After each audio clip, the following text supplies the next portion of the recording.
We have a problem. There's a highly contagious disease spreading throughout the world. The majority of those infected have no symptoms, so they expose countless others. Even now, this disease is reaching for every corner of human society, causing a swath of destruction that's pushed the planet into its sixth mass extinction. The disease, of course, is capitalism.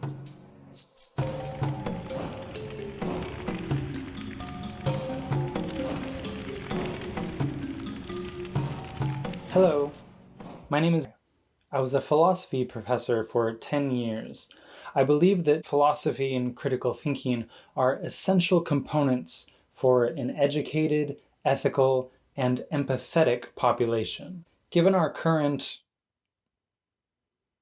situation, it seems clear that too many people are falling through the cracks. So I'm creating a series of online classes based off my university lectures. Philosophy for free. Let's get started.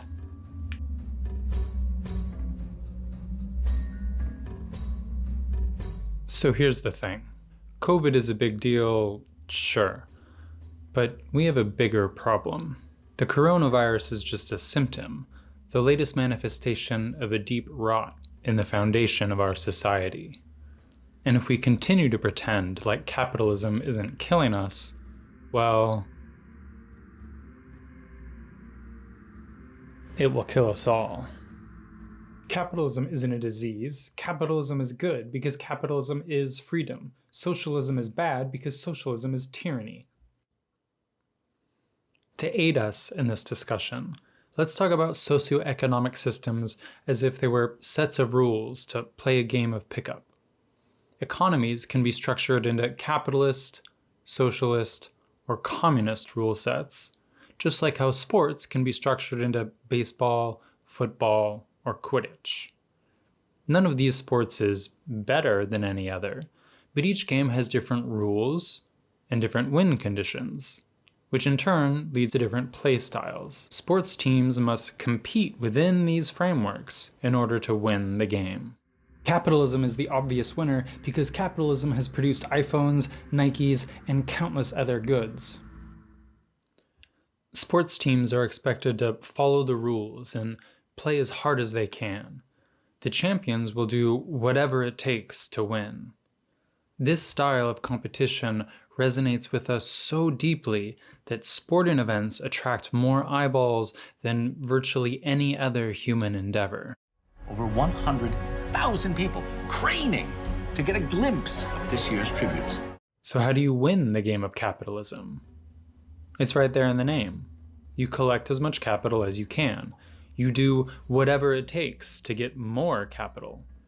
Of course, we say that you should balance life and work, but if you don't have a side hustle, you are lacking drive and ambition. 10 tips for how to monetize your reproductive organs.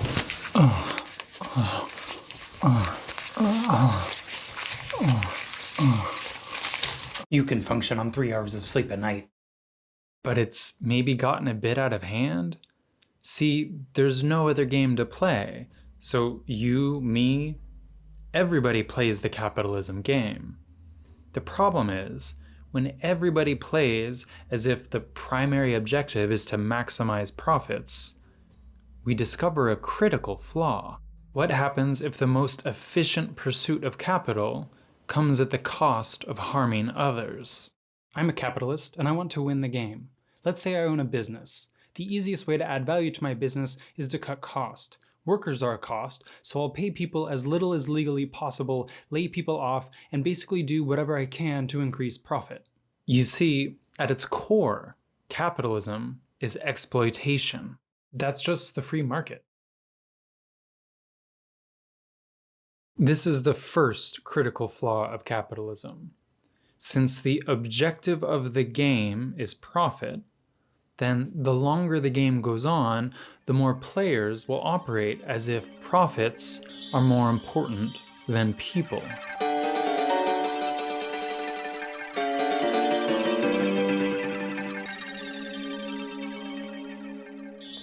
Granted, most people who play the game are just trying to survive, but you don't have to look far to find the more ruthless players, those who are willing to step on the necks of others in order to gain their own advantage.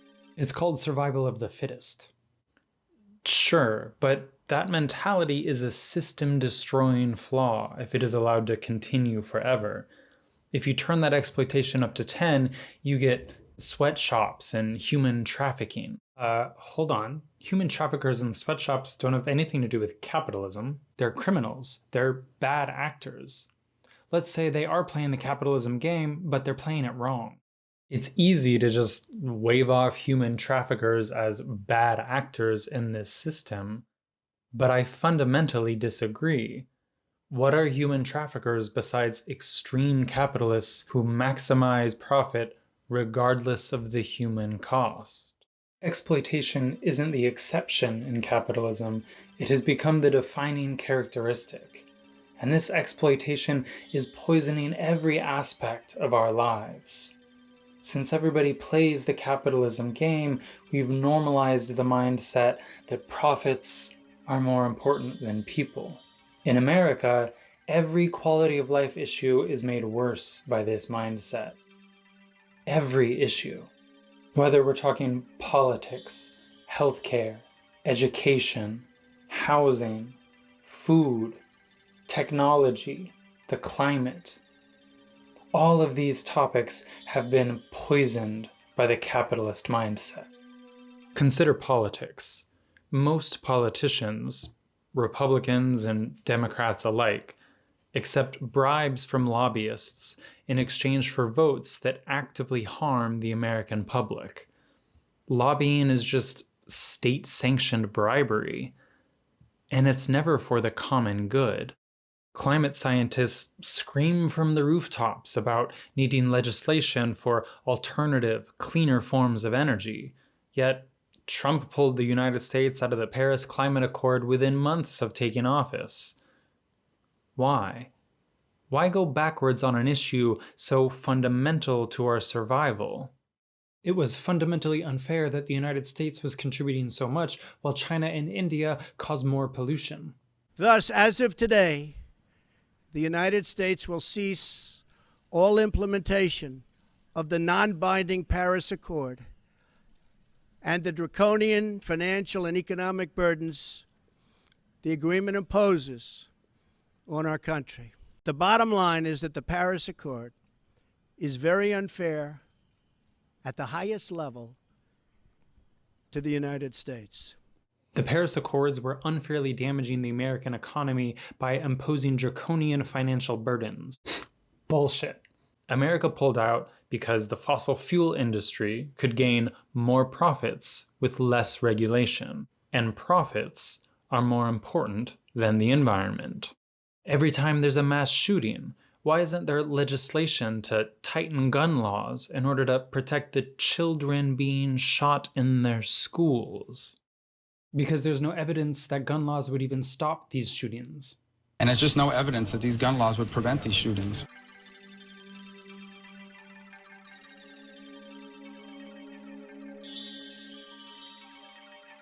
Why is there legislation promoting coal and oil consumption as we invite the climate apocalypse to our doorstep? Because human-caused global warming is definitely a hoax. We keep hearing that 2014 has been the warmest year on record. I asked the chair, you know what this is? It's a snowball, and that's just from outside here.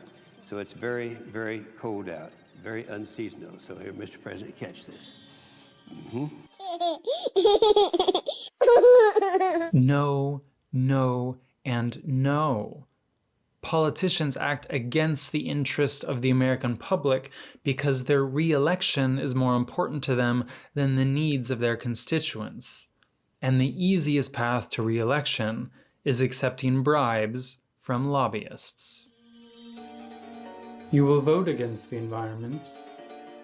You will accept the blood money. You will be re-elected. American democracy is crippled by capitalism. Consider healthcare. We have some of the best hospitals, doctors, and treatment centers in the history of the planet. Yet in the past 30 years, America has fallen from the 6th best healthcare system to 27th.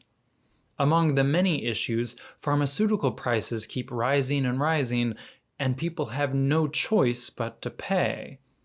Why is the cost of healthcare skyrocketing? That's capitalism. The companies that create these drugs answer to shareholders because it's a business.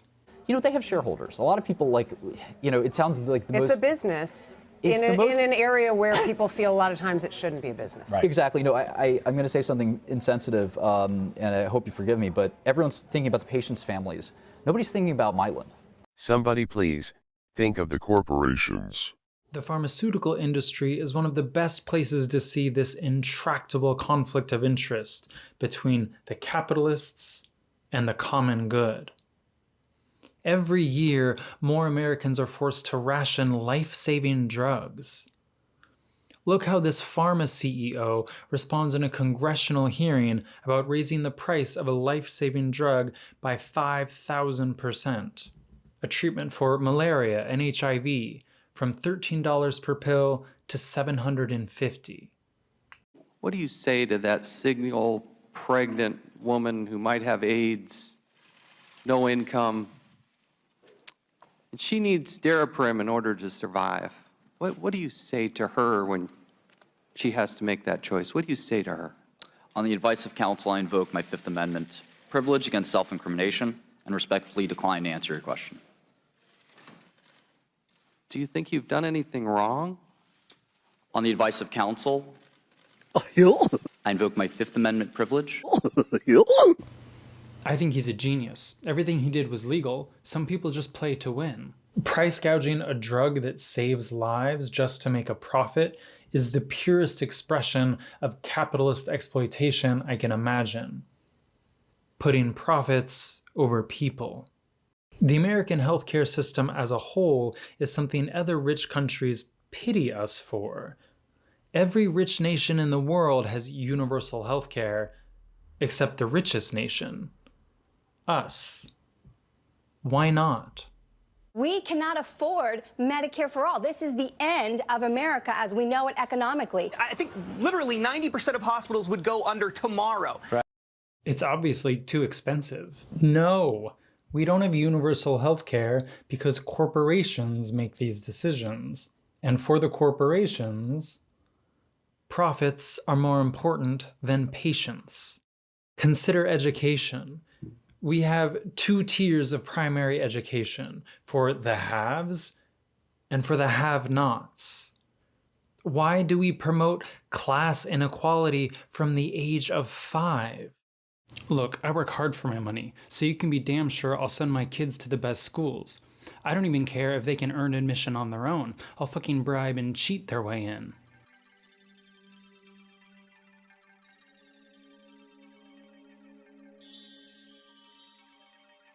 The situation in higher education is even worse, with the collective college debt crippling an entire generation. Student loan debt in 2020 is $1.5 trillion, with the average borrower owing $35,000. Why did so many students get saddled with so much debt from predatory lenders? Because profits are more important than students. Consider housing. This nation is deeply struggling with an affordable housing crisis. 1 in 4 renters spends more than half of their income on rent. Why is simply living so expensive? I'm a landlord. It's my business, my source of income. I have bills to pay too. It's never fun throwing a single mother and their 3 kids out on the streets. That's not fun, but it's business.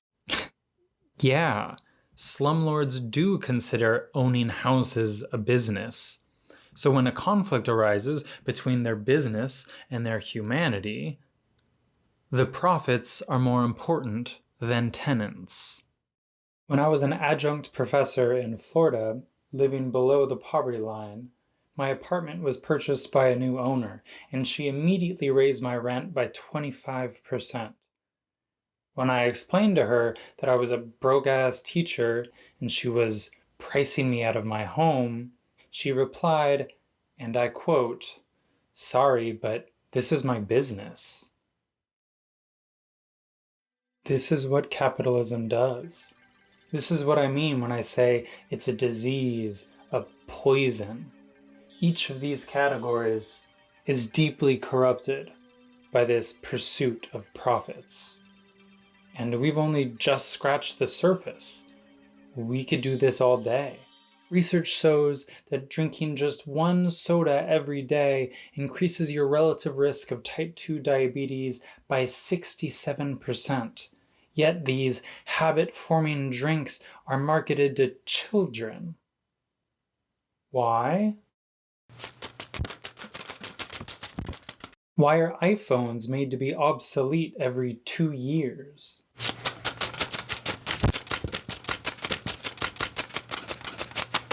Why do conservative news outlets discredit and deny human-caused climate change? Oh, fuck yeah. I've titled this essay, "The Last Disease," because if we don't move away from this system, this disease will kill us all.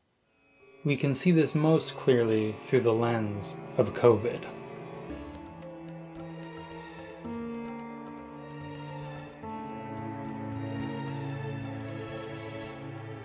Now you're just being overdramatic. What does capitalism have to do with COVID?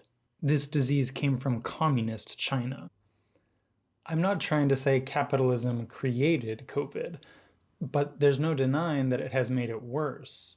America is ground zero for this version of capitalism that puts profits over people.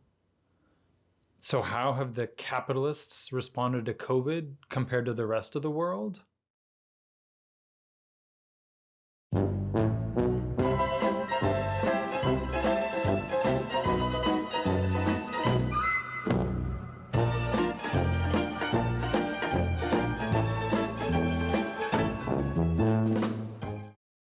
Whoopsie doodle. That's just a coincidence. Is it, though? America failed to contain the outbreak compared to other nations. We've had a resurgence, a second wave, as most of the world seems to have it under control. Why? The increase in cases was due to a number of factors, one of which was that in the attempt to reopen, states did not abide strictly by the guidelines that the task force and the White House had put out, and others that even did abide by it, the people in the state actually were congregating in crowds and not wearing masks. Okay, so why aren't Americans social distancing? Why do fewer than half of Republicans say they wear a mask every time they go to a public place? Do you ever wear a mask?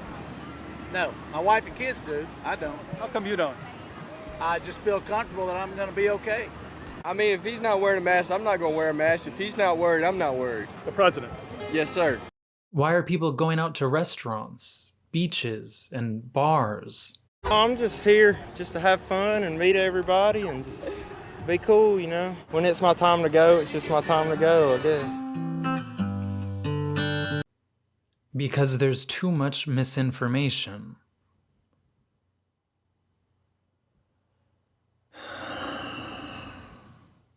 But what does capitalism have to do with all this misinformation? The COVID lockdown is grinding capitalism to a halt.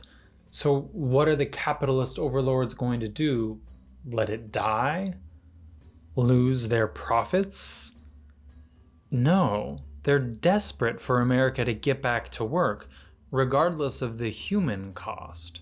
So the messaging has been clear. It's just like the flu. It's safe. Everybody's gonna get it. Reopen the businesses. Reopen the schools. Sacrifice your bodies upon the altar of the almighty dollar. Okay, that's a bit much. Nobody actually thinks we should sacrifice human lives for a social construct like money. Let's get back to work. Let's get back to living. Let's be smart about it. And those of us who are 70 plus, we'll take care of ourselves. We'll take care of ourselves. We'll take care of ourselves. But don't sacrifice the country.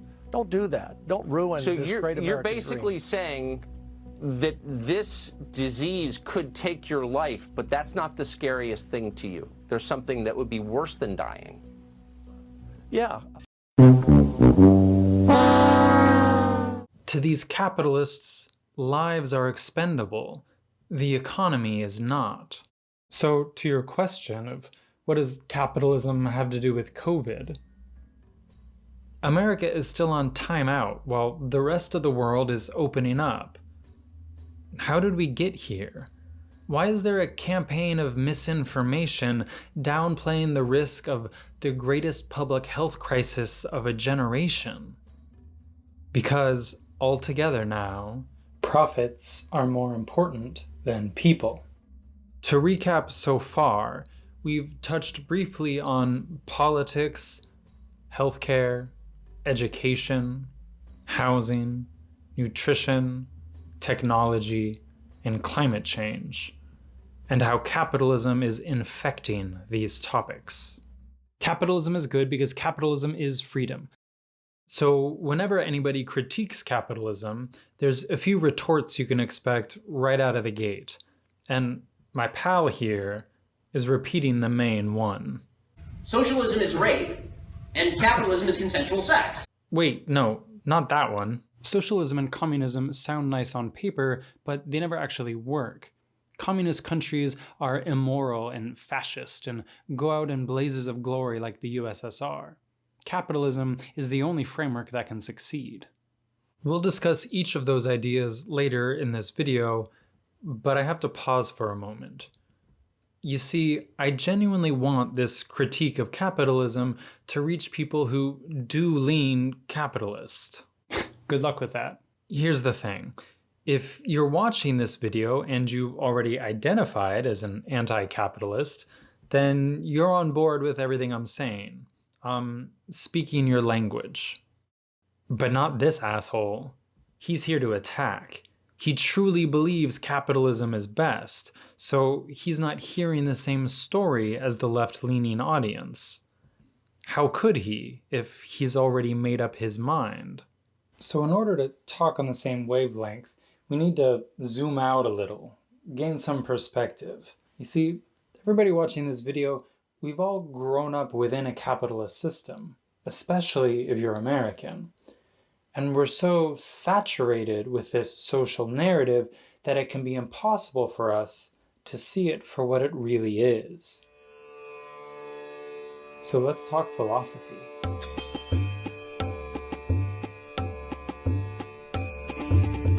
2,500 years ago, the Greek philosopher Plato uploaded a video essay to YouTube called The Allegory of the Cave.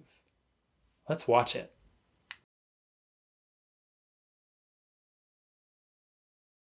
Hi, I'm Plato. Imagine there's a group of people who live in a cave. They are chained in place, facing a wall, and they've been prisoners their whole lives.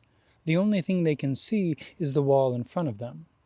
Behind them there is a great fire, and puppeteers who move small objects that create shadows that dance on the wall. These poor souls have only ever known the shadows. They've never seen the fire or even physical objects. Thus, they are deceived into believing the shadows are reality. Now, imagine a daddy-dom named Socrates goes into the cave and releases one of the prisoners from their chains. At first, she is afraid, but eventually she is coaxed into turning around, and she sees physical objects for the first time in her life, wooden horses and clay figurines. At first, she can't recognize them as real, but her confusion quickly morphs into shock when she sees the great fire. Imagine her experience, having only ever known shadows. The flame is something she never dreamed possible. Wait, she asks Socrates. Everything I thought was real was just a shadow? These figurines are reality. Now I understand the world. Oh, child, he tells her, you still can't see the full picture. He grabs her by the wrist, and together they run out of the cave into the sunlight. Now she really freaks out. She's unable to see even one of the things that she believed to be true, all while her eyes struggle to adapt to the bright, natural sunlight. As she takes in the new world around her, she begins to overcome her fear. I want you to put yourself in her shoes. Imagine if everything you've ever cared about, all the energy you've spent towards your goals, your life's purpose, what if it's all shadows on the wall? What if none of it is real? Imagine being rescued from that cave, stepping out into the outside world for the first time, the grass beneath your feet, the blue sky above you, acclimating to reality. What would you want to do? Surely you'd want to explore, climb a tree, hike a nearby mountain, ride a horse. But eventually it would dawn on you, everybody else you've ever known is still trapped in that cave. Our protagonist comes to this very realization. Once she has seen the real world, its vastness, its beauty, she realizes that she was living a lie, just as her peers are now. She realizes that life in the cave is wrong, empty, and even though those still trapped within may feel happy or content, they still need saving. She was forcibly pulled out of the cave by Socrates, but now she goes in of her own accord. She must rescue the prisoners. But how do these cave dwellers respond? Well, to start, she's gone mad. She talks about a reality they can't even fathom, craziness like fires and suns and mountains, none of which makes any sense. Worse still, she doesn't seem to care at all about the shadows anymore. The shadows! The shadows! Her ignorant peers are afraid of the freedom that she is describing, just as she was. And without the right guide, they'll choose to continue living in their safe, comfortable, and false reality. Her rescue mission, while noble, has reached an impasse. Thanks for watching. Smash that like button, subscribe, and leave a comment letting me know what kind of content you... Okay, thanks, Plato. That video is 2,500 years old, yet is still shown in philosophy classes today. Because it isn't a literal story about people trapped in a cave. Plato is describing something universal. We all live in caves. You, me, everybody. The most effective way to imprison people is to convince them that they are free. The shadows on the wall are a narrative, a good story that serves as a prison. Those who believe in this false reality will defend the deception. They'll fight against their own freedom because they are unable to see that they are shackled. Plato described this false reality as shadows in a cave. For this channel, I'm going to refer to this false reality often, and we're going to call it the veil.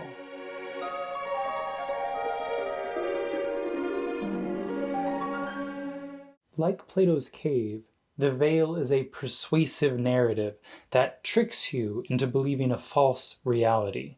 For us, the veil is capitalism.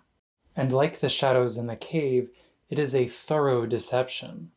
Through these seductive stories and myths, you are born into bondage, born into a prison that you cannot smell or taste or touch, a prison for your mind. Anand Giridharadas says it best. Many of the advanced countries of the West have left most of their people feeling, and often it's actually true, that the world is rigged against them, that there's no correlation between the efforts they make, the things they study, and their ability to live a good life on the other side. What is the core belief of the United States, where I come from? Social mobility, the American dream. You will end up where you end up because of what you do in your life. Do you know that belief is least true in the United States among the rich countries? The thing that Americans most think is true about them is actually least true about them. The American dream is a wonderful story, but it's a shadow on the wall. It's a narrative. The rags to riches story is a myth. The reality is 40% of Americans are one paycheck away from poverty. In the midst of a global pandemic, the highest spike of unemployment the US has ever seen, and almost half of us just teetering on the edge. Of course, some do break free from the cycle of poverty, but the much more common story is the rich getting richer, especially in a pandemic. What I'm really worried about this summer and as we head into the fall is an eviction crisis. This pandemic is hitting renters much harder. There are eviction courts that are open around the country that are having these hearings right now as we speak. And the reality is we could easily see 12 million evictions by October. Since the start of the pandemic, American billionaires have been cleaning up. As more than 50 million Americans filed for unemployment insurance, billionaires became $637 billion richer. Facebook's Mark Zuckerberg's wealth has ballooned 59%. Amazon's Jeff Bezos's 39%. Walmart's Walton family has added $25 billion. Big drug company CEOs and their major investors are doing nicely too. Since the start of the pandemic, Big Pharma has raised prices on over 250 prescription drugs, 61 of which are being used to treat COVID-19. None of this is an accident. This is by design. You gotta win by any means necessary. So how do we get stuck with this shit? In order to sell this myth, to convince the cave dwellers that the shadows are real, the capitalists need some AAA grade, maximum strength misinformation. Advertising is capitalist propaganda bombarding you daily with thousands of messages that you'll finally be happy, sexy, if you just buy this product, that you should wrap your identity in material possession. This propaganda tells you that consumption is the only path to satisfaction. The American dream, the myth that all you need is hard work to attain success and financial freedom. The owners of this country know the truth. It's called the American dream because you have to be asleep to believe it. And of course, the side hustle.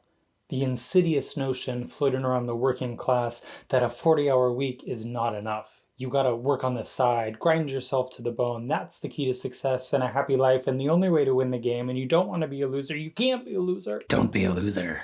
These are the shadows on the wall, the veil covering our eyes. This messaging is relentless and so effective that most people will defend the very system oppressing them, just as Plato's cave dwellers resist their liberation. So when a ride-or-die capitalist hears criticism of capitalism or praise for socialism, they give this knee-jerk response of, capitalism is good because capitalism is freedom. Socialism is bad because socialism is tyranny. buddy, you're being grifted. And worse, you're defending your deceiver. It's a big con. Now, maybe you're watching this and you kinda maybe believe capitalism isn't so bad, or it's supposed to be the best we've got. Or you even just think, I like stuff. I get it. You and everybody else, my friend.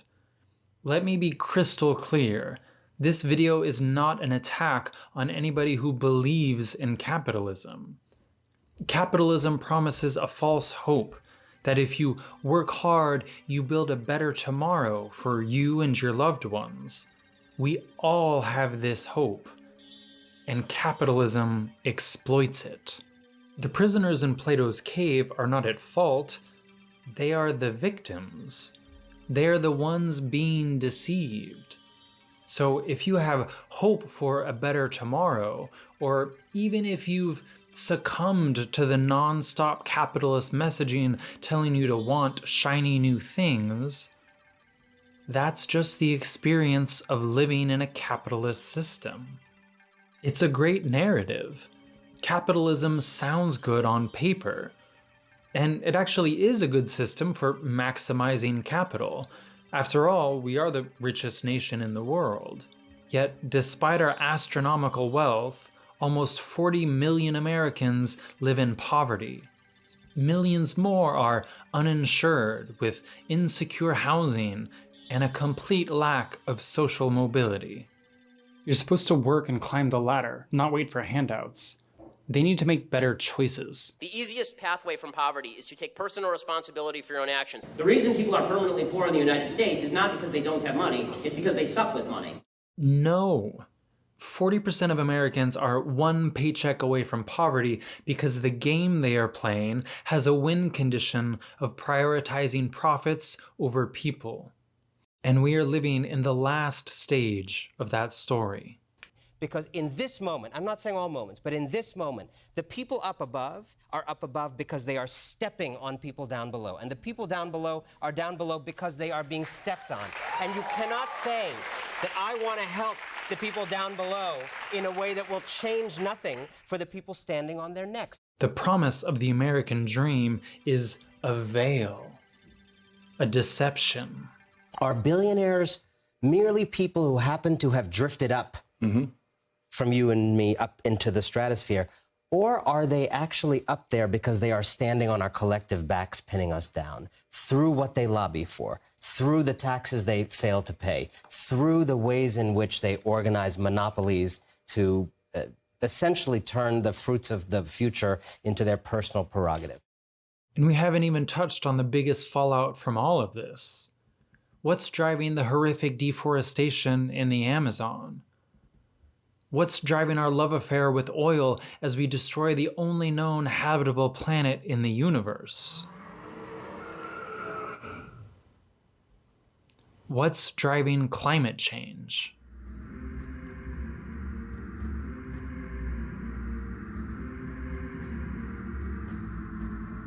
I'm making a whole video on climate change later, but it needs to be mentioned here. Capitalism is the primary driver of all the greedy, profit-chasing decisions that are collectively, catastrophically changing our climate. Spoilers, but we're living in the twilight years of Western civilization. This is why capitalism is the last disease. Like COVID, it is spreading to all corners of the globe. Unlike COVID, it is pushing us into the 6th global extinction. This planet is a lush oasis, our only lifeboat in an uninhabitable ocean, and we're just...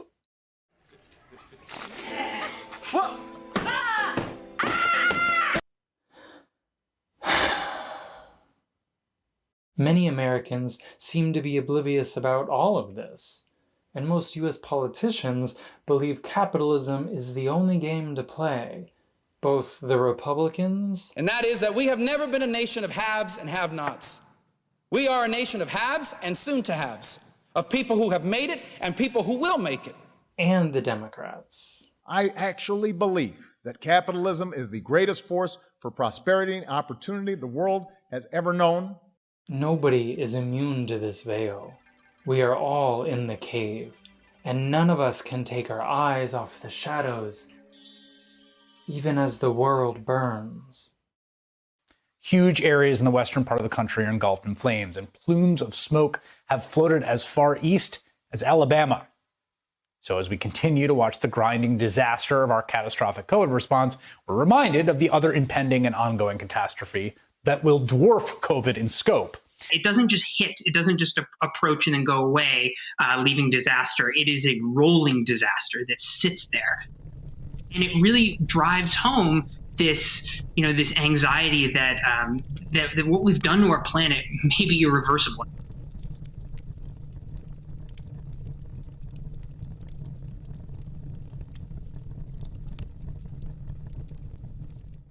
Capitalism is good because capitalism is freedom. Socialism is bad because socialism is tyranny.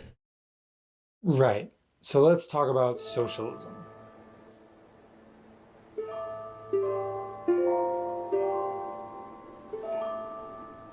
Up to this point, we've talked about capitalism as if it were a game, to understand how we play and how we win.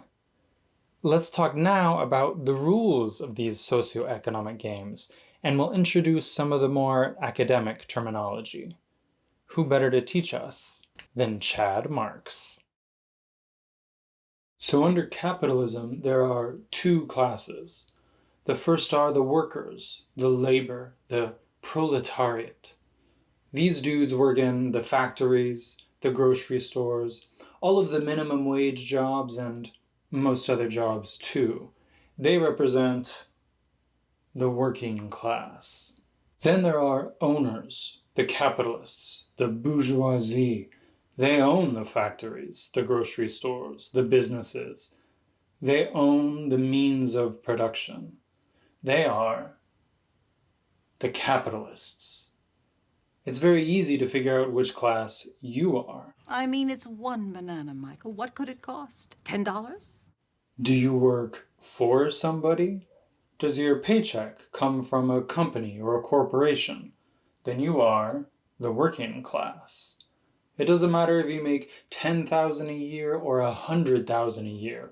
Your work generates wealth for the company or corporation that employs you. Whether you assemble shit in factories, work in a hospital, work as a cashier, or in customer service, you are selling your labor to your employer, thus generating him wealth.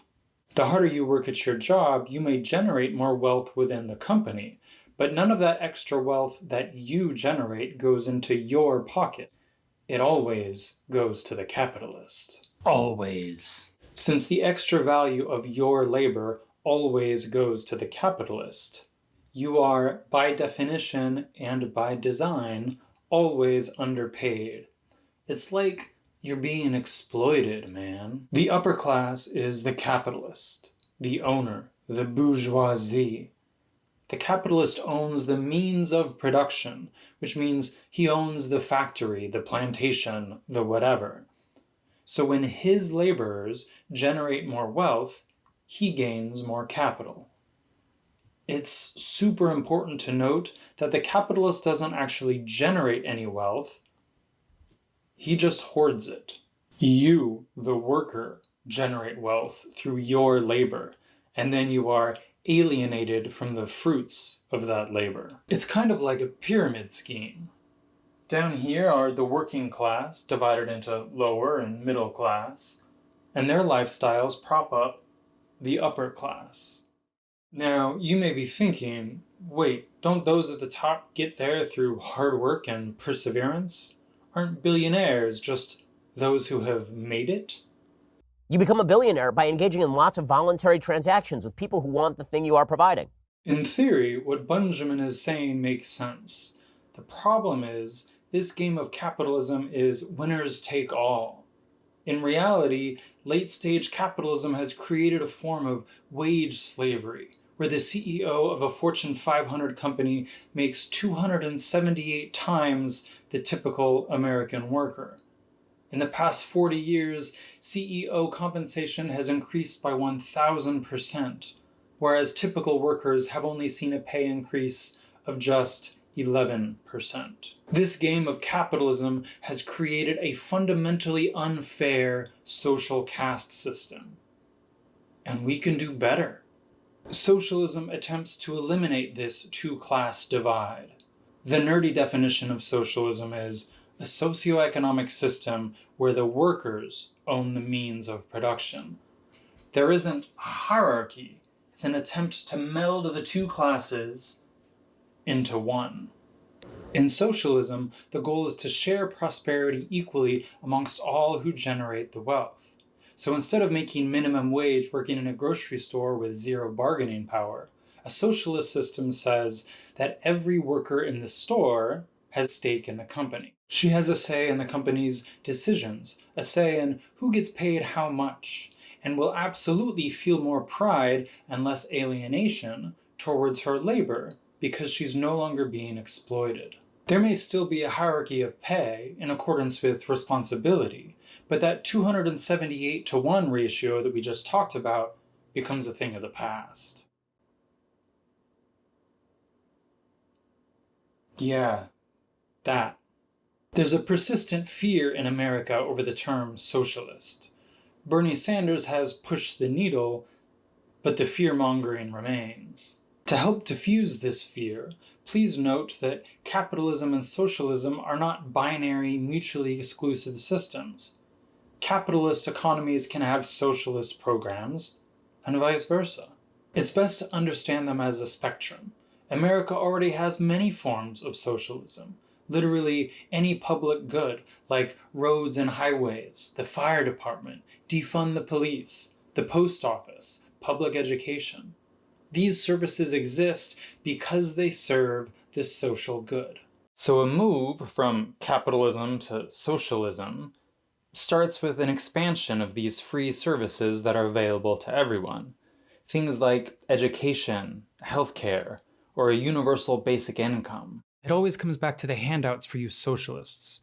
Let's say everybody had a UBI. What would motivate anyone to work? In a socialist system, there's no incentive to work, so there's no more innovation, no more progress. This is the other big rallying cry of the capitalist. If everybody gets their basic needs met for free, then all progress ends. If there's no monetary reward, why would anybody innovate?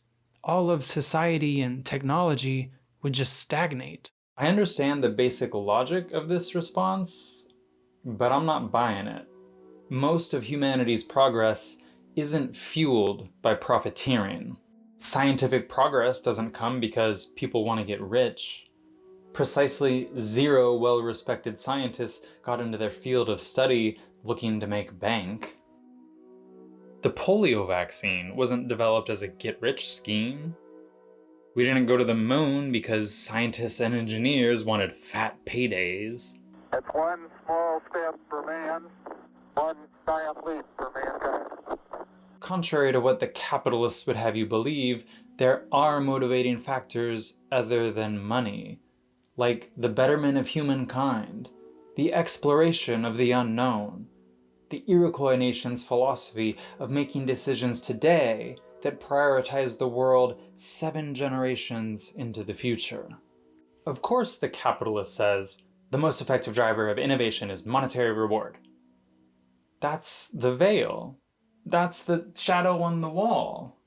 The stance that money is the primary good is just capitalism's tagline. And when money is the biggest motivator to innovate, we don't get cures for cancer or spaceships to Mars. We get the iPhone 12 with a 5% smaller dingle flopper and a whole new set of charger cables and headphones and plugs and cases for you to buy. We get batteries that are literally designed to degrade over time, frustrating you just enough to buy the next upgrade. We get fast fashion. We get items with short life expectancies because the best possible outcome for the capitalist producer is the repeat customer. That's what profit-based innovation looks like. And it's not progress. Capitalism is a disease, and there's only one way to fight it. It's not too late, but we are running out of time. We have to move away from capitalism and towards socialism. Yeah, but America is the greatest country in the world. In what way is any socialist country better than us?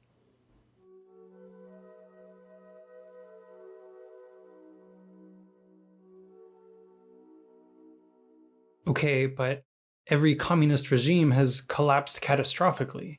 You mean like the USSR? Yeah, that did fail pretty spectacularly.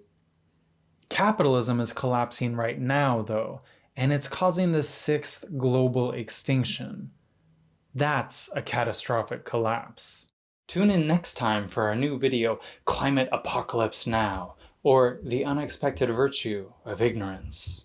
Capitalism is a disease, spiraling out of control, and socialism is the medicine. How? It's right there in the name.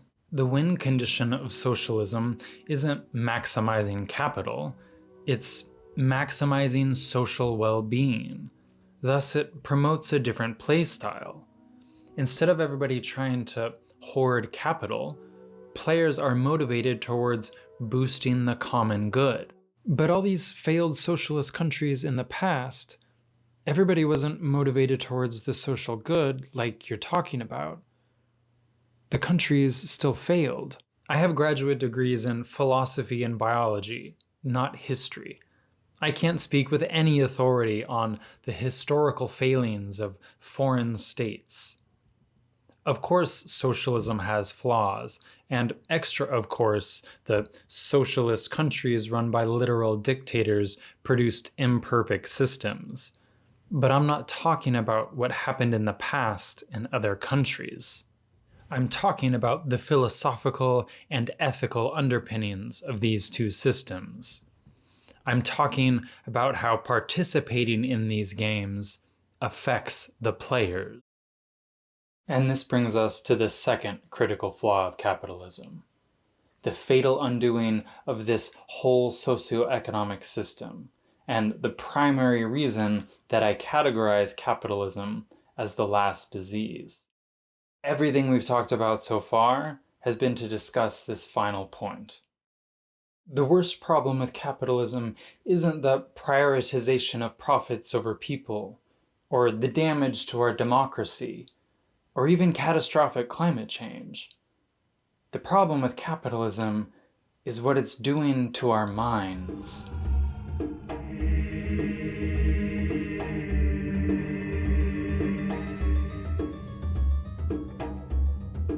Under capitalism, the quickest path to success is stepping on the necks of others.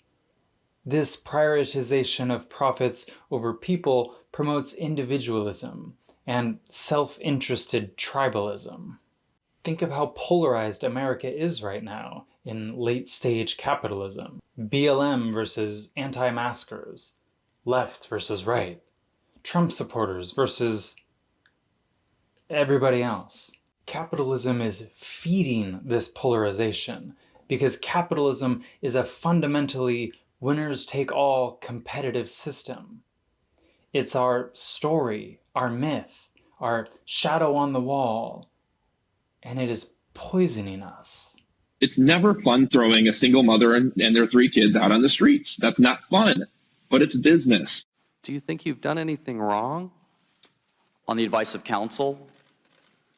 This disease could take your life, but that's not the scariest thing to you. There's something that would be worse than dying. Yeah. The medicine for this disease is socialist policy. Socialism promotes the social good, the care for others, and empathy. It takes the inherent inequality of capitalism and aims for something more universally egalitarian.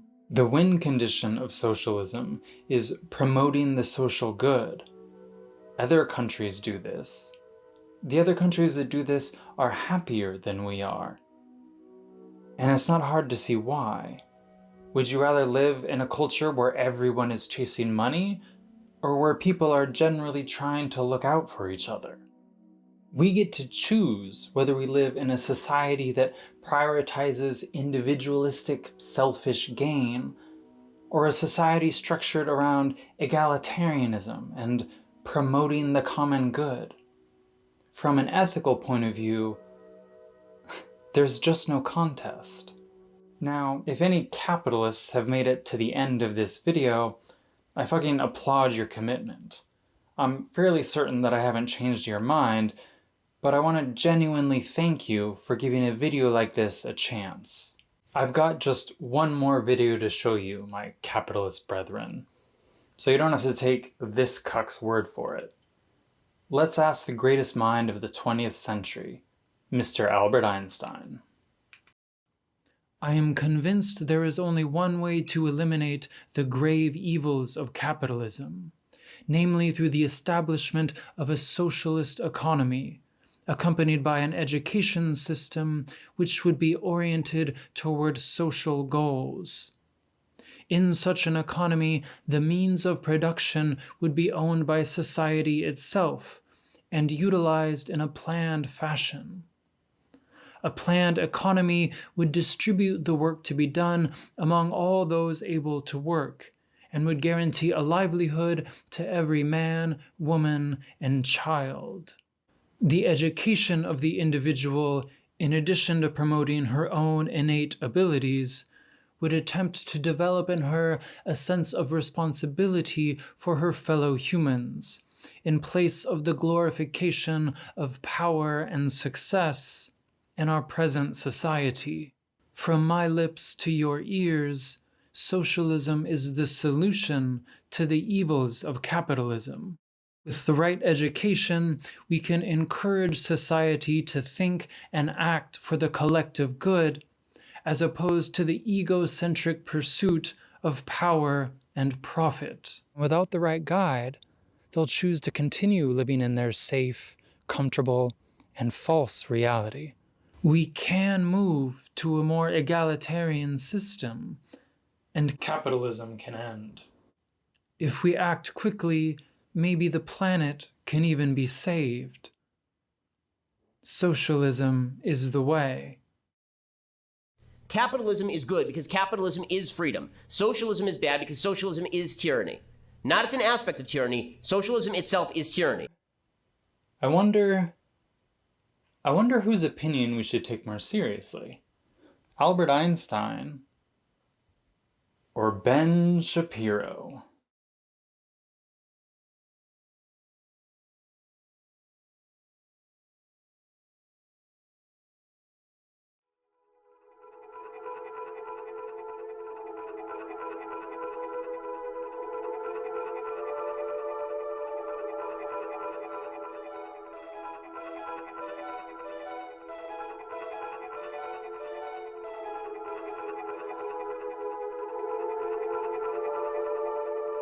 The content of this essay is drawn from my own lectures, but I'd like to acknowledge the other video essayists on YouTube who have inspired me with their visual and pedagogical styles.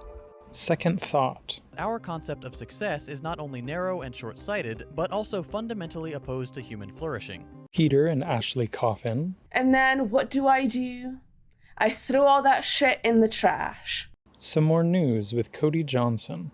Hi, Cody. How are you today? It's me, Mr. Bonkers, a real physical person here, sharing this space with you. And the triumvirate pantheon of YouTube royalty. H. Bomber Guy by Harris Bomber Guy.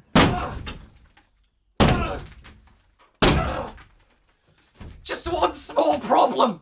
Sell their houses to who, Ben? Philosophy Tube by Oliver Thorne. Do you have a match? And the Queen of YouTube herself, ContraPoints by Natalie Wynn. More needs to be said about the feminine penis. Why is no one talking about the feminine penis? Kill me now. All of these content creators are truly gifted, so I recommend that you check them out if you haven't already. Oh, and fucking vote. Thanks for watching. Smash that like button, subscribe, and leave a comment letting me know what kind of content you'd like to see next.